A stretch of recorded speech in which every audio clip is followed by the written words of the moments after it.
देखिए कुमार मित्तल की बुक से ये चैप्टर है संधारित्र एवं परावैद्युत।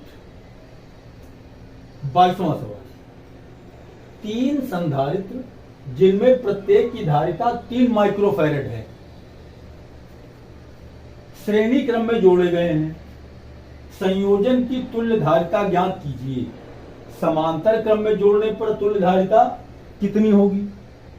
2 तरीके से जोड़े गए हैं। देखिए 3 संधारित्र हैं, कैपेसिटर हैं 3, और तीनों की धारिता कैपेसिटेंस उनका दिया गया है 3 माइक्रोफैरेड।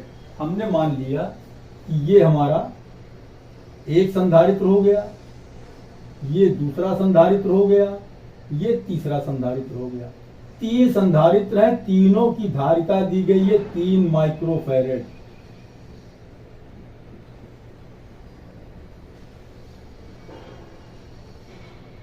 और तीनों को श्रेणी क्रम में जोड़ा गया है। श्रेणी क्रम में इस तरह जोड़ा जाता है। ये देखिए तीनों को हमने श्रेणी क्रम में जोड़ दिया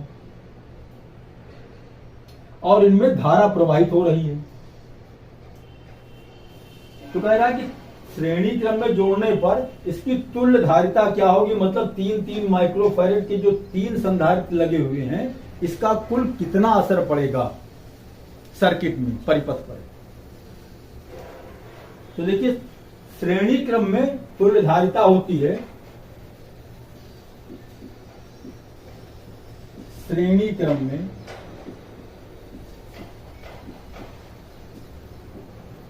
जोड़ने पर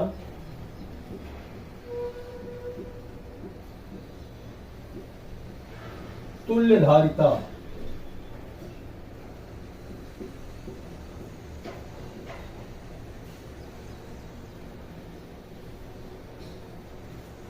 हमने मान लिया C। चलिए यहां माना कर देते हैं। माना श्रेणी क्रम में जोड़ने पर तुल्य धारिता C है। सवाल में दिया क्या गया है, C1 is equal to 3 microfarad, C2 is equal to 3 microfarad, C3 is equal to 3 microfarad. C1, C2, C3 सवाल में दिया गया है और तीनों 3 माइक्रोफैरेड हैं। हमने मान लिया कि इनकी तुल्य धारिता C है। तो देखिए श्रेणी क्रम में होता है 1/C is equal to 1/C1 plus 1/C2 plus 1/C3।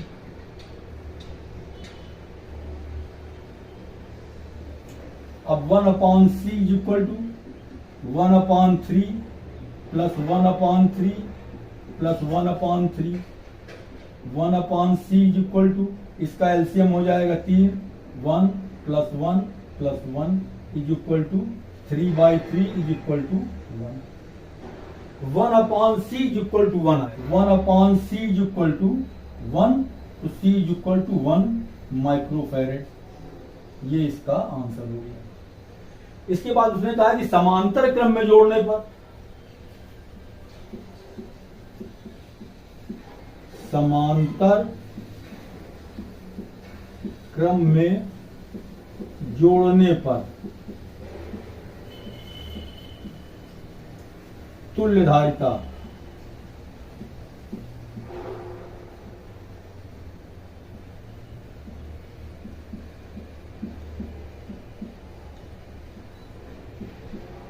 C हो, तब C बराबर C1 plus C2 plus C3।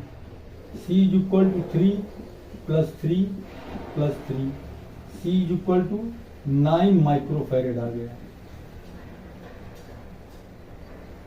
समांतर क्रम में जोड़ेंगे कैसे, ये देखिए।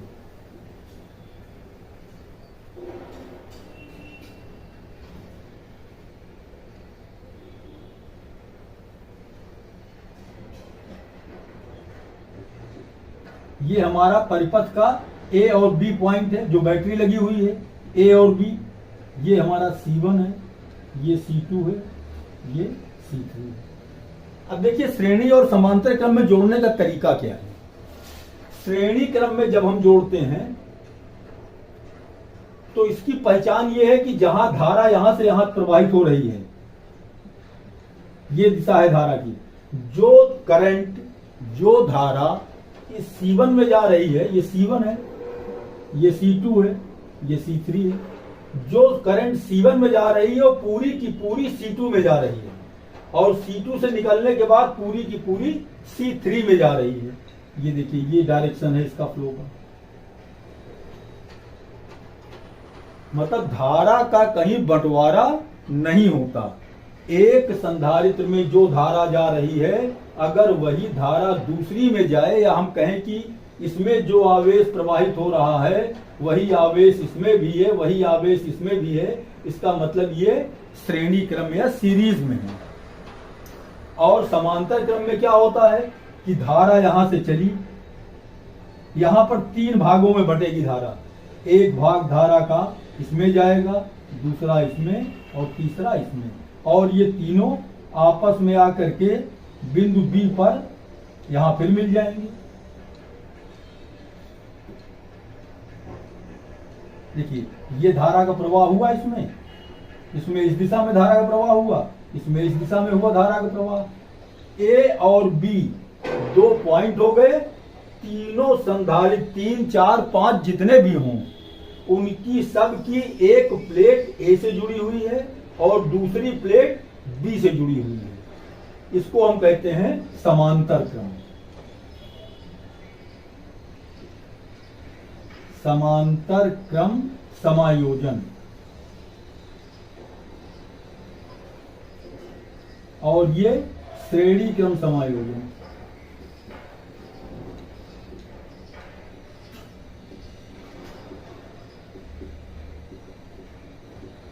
ये श्रेणी क्रम में जुड़ा हुआ है और ये समांतर क्रम में जुड़ा हुआ है। अब देखिए, श्रेणी क्रम में तुल्य धारिता होती है 1/C equal to 1/C1 plus 1/C2 plus 1/C3, जहां C क्या है? तुल्य धारिता, C1 C2 जो हमको दिया गया है। इसी तरीके समांतर क्रम में सीधे सीधे जुड़ जाएगा। समांतर क्रम में C1 C2 C3 को इकट्ठा सीधे सीधे जोड़ देंगे, ये C हमारी तुल्य धारिता है। अब सवाल ये उठता है कि ये आपने चैप्टर थ्योरी में पढ़ा होगा और थ्योरी में ये फार्मूला प्रूव भी कराया गया होगा, समांतर क्रम समायोजन।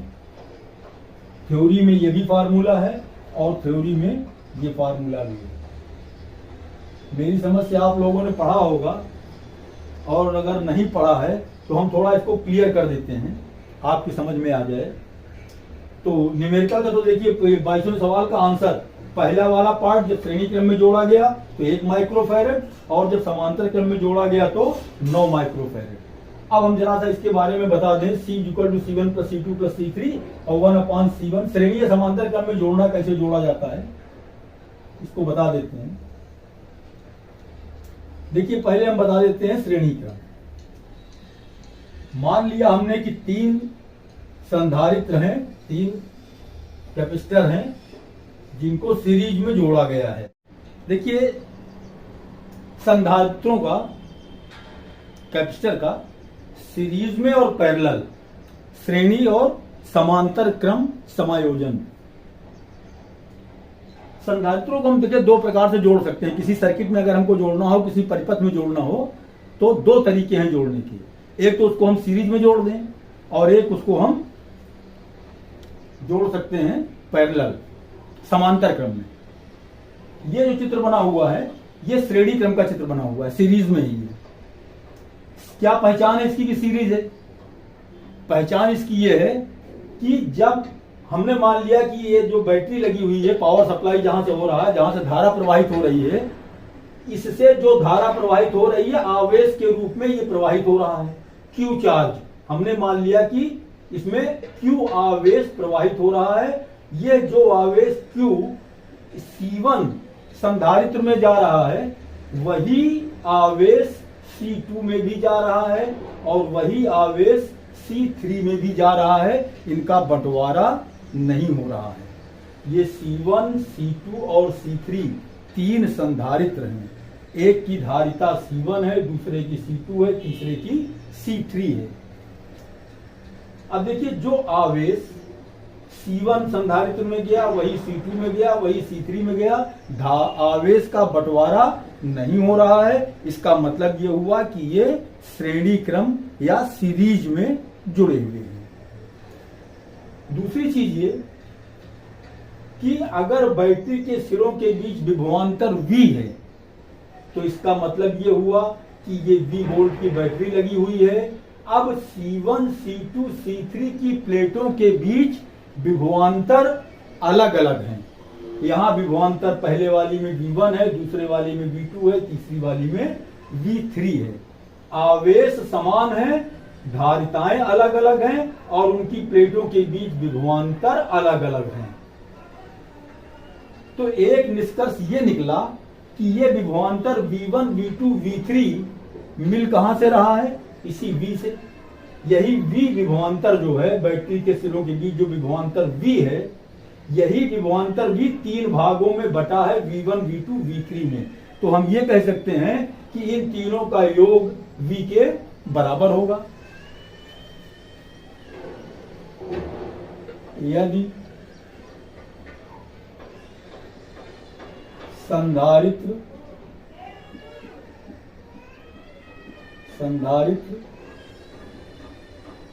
C1, C2 तथा C3 की प्लेटों के बीच विभवांतर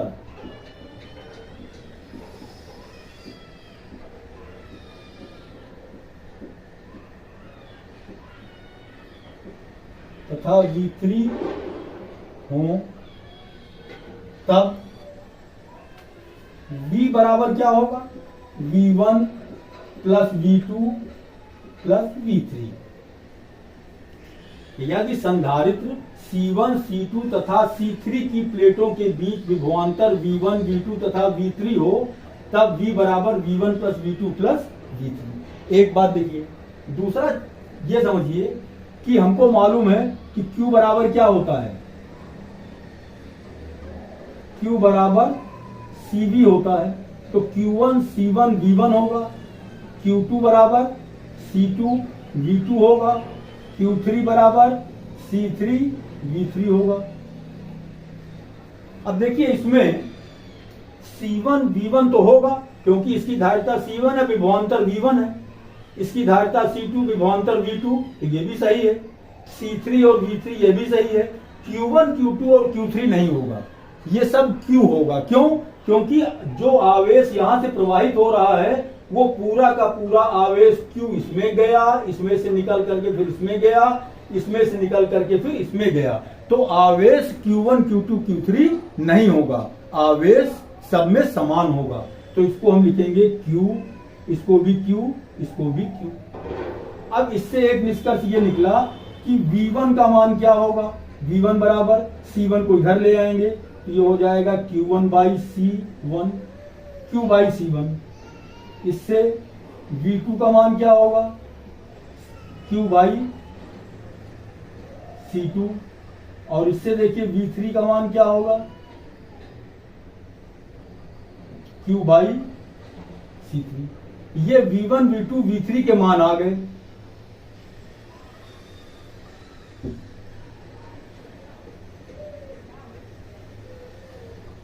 ये मान हम यहां रख देंगे। V बराबर V1 का मान क्या लिखेंगे? Q अपान C1 प्लस Q अपान C2 प्लस Q अपान C3। या V इक्वल टू, अगर हम इसमें Q कॉमन ले लें तो क्या मिलेगा? 1 upon C1 plus 1 upon C2 plus 1 upon C3। V अपान Q, Q इधर चला आया, ये हो जाएगा 1 upon C1 plus 1 upon C2 plus 1 upon C3। V अपान Q, V क्या है? कुल विभवांतर। Q क्या है? कुल आवेश।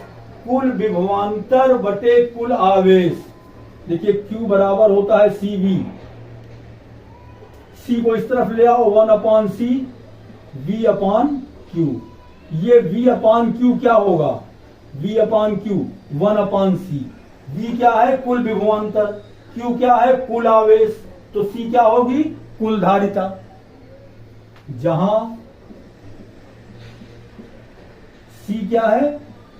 तुल्य धारिता। तुल्य धारिता का मतलब कि जितनी संधारित्र लगे हुए हैं, 1 2 3 4 5 जितने भी लगे होंगे, उन सब का कुल प्रभाव कितना होगा, वो हमारी तुल्य धारिता C है। तो C बराबर, इसको लिख सकते हैं V अपान Q को 1 अपान C।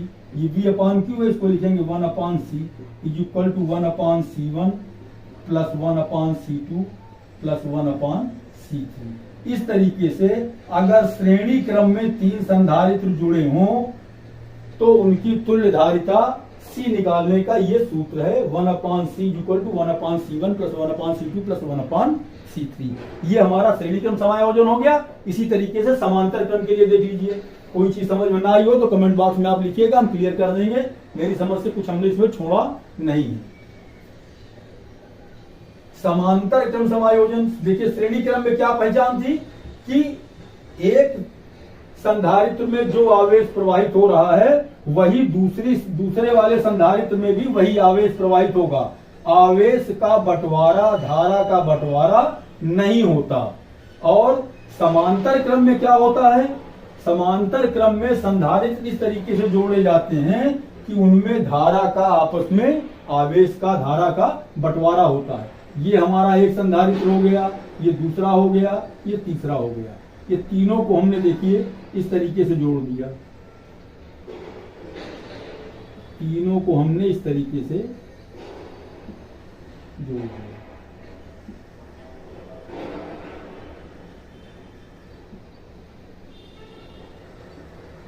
ये हमारी पावर सप्लाई बैटरी हो गई। इसके इस सिरे से आवेश प्रवाहित हो रहा है। मान लिया हमने ये Q आवेश प्रवाहित हो रहा है। अब ये Q आवेश जब यहां से जाएगा इस पॉइंट पर, तो देखिए 3 भागों में बटेगा आवेश। कुछ भाग इसमें जाएगा, कुछ इसमें जाएगा, कुछ इसमें जाएगा। हमने मान लिया कि इसकी धारिता C1 है, इसकी धारिता C2 है, इसकी धारिता C3 है। तो देखिए आवेश का बंटवारा हो रहा है यहाँ पर। ये इसमें प्रवाहित आवेश Q1 है, इसमें प्रवाहित आवेश हमने मान लिया Q2 है, इसमें Q3 है।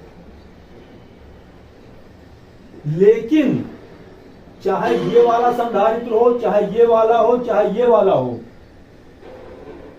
प्रत्येक संधारित्र में क्या विशेषता है? देखिए कि सबकी एक प्लेट बिंदु A से जुड़ी हुई है। इसको अगर हम नाम A दे दें, इसको नाम B दे दें, तो देखिए इसका भी एक सिरा, इसका भी एक सिरा, इसका भी एक सिरा, एक एक प्लेट तीनों की यहां आकर के इकट्ठा हो गई, वो A से जोड़ दी गई। इस तरह से यहां पर देखिए दूसरी प्लेट इसकी, इसकी भी दूसरी प्लेट, इसकी भी दूसरी प्लेट, ये तीनों प्लेटों को एक बिंदु पर लाकर यहां जोड़ दिया गया और उसको ला करके यहाँ B से जोड़ दिया गया। तो भाई विभवांतर तो इसके लिए भी वही होगा, इसके लिए भी वही होगा, इसके लिए भी वही होगा, क्योंकि सब A और B के बीच ही जोड़े गए हैं। तो इसका विभवांतर हमने मान लिया V, इसका विभवांतर V, इसका विभवांतर V। लेकिन आवेश का बंटवारा हो रहा है। Q आवेश 3 भाग में बटा है, तो अगर तीनों को हम जोड़ देंगे तो Q के बराबर होना चाहिए। Q1 plus Q2 plus Q3 का मान कितना होगा? कुल आवेश Q के बराबर। कुल प्रवाहित आवेश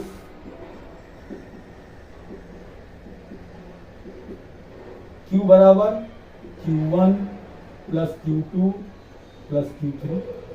अब देखिए हमको मालूम है Q बराबर क्या होता है? Q बराबर CB होता है। तो Q1 क्या होगा? C1 V1, Q2 बराबर C2 V2, Q3 बराबर C3 V3।